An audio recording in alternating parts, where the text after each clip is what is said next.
اور امام اعظم کے ماننے والوں اور اللہ کے ولیوں سے دوستی کا اظہار کرنے والوں اور اللہ کے ولیوں سے محبت قدم بھرنے والوں، پوچھو امام اعظم سے، انہوں نے سارا نفع قریبوں میں اس لیے خرچ کر دیا کہ اس نفع میں لوگوں کی مجبوریوں کا دخل تھا۔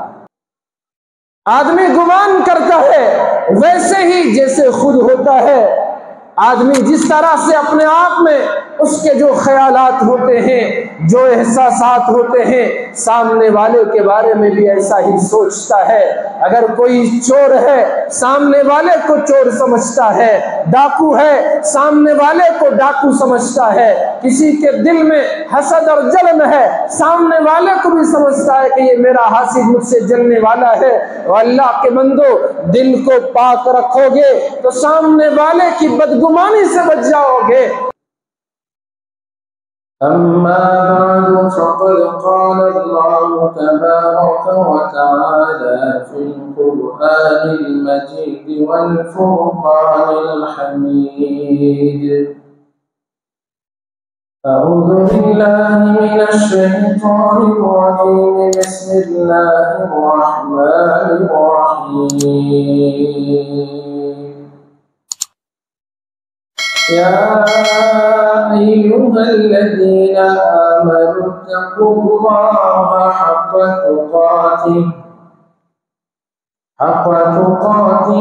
ولا تموتن إلا وأنتم مسلمون. صدق الله مولانا العلي العظيم. وقال النبي صلى الله عليه وسلم: إني أتقاكم لله، أو كما قال صلى الله تبارك وتعالى عليه وعلى آله وصحبه وبارك وسلم تسليما كثيرا كثيرا كثيرا. سبحانك لا علم لنا إلا ما علمتنا إنك أنت العليم الحكيم. اللهم انفعنا بما علمتنا وعلمنا ما ينفعنا وزدنا علما.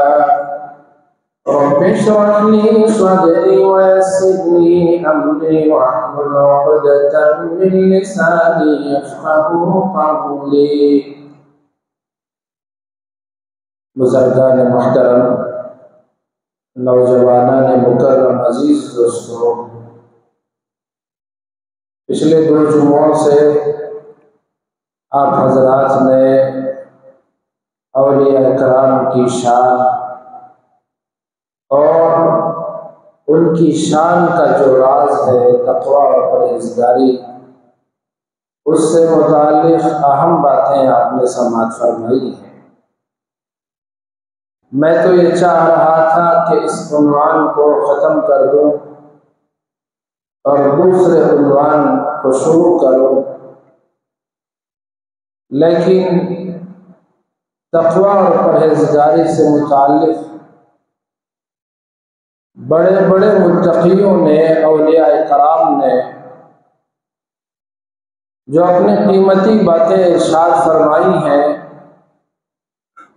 جی چاہ رہا ہے کہ اس کو آپ کے سامنے رکھوں، اس لیے غور سے سماعت فرمائے، ان باتوں کو یاد رکھنے اور عمل کرنے کی کوشش کریں۔ بزرگوں نے، اولیاء اللہ نے تقویٰ اور پرہیزگاری کے 3 درجے بیان کیے ہیں۔ سب سے اعلیٰ جو درجہ ہے وہ نبیوں کا درجہ ہے، اور نبی کے چاہنے والے حضرات صحابہ اور ہر دور کے مخلص متبعین کا درجہ ہوتا ہے، تابعین اور تبع تابعین کا درجہ ہوتا ہے، وہ بڑے کمال کا درجہ ہوتا ہے۔ قرآن مجید میں اللہ تبارک و تعالیٰ نے ارشاد فرمایا: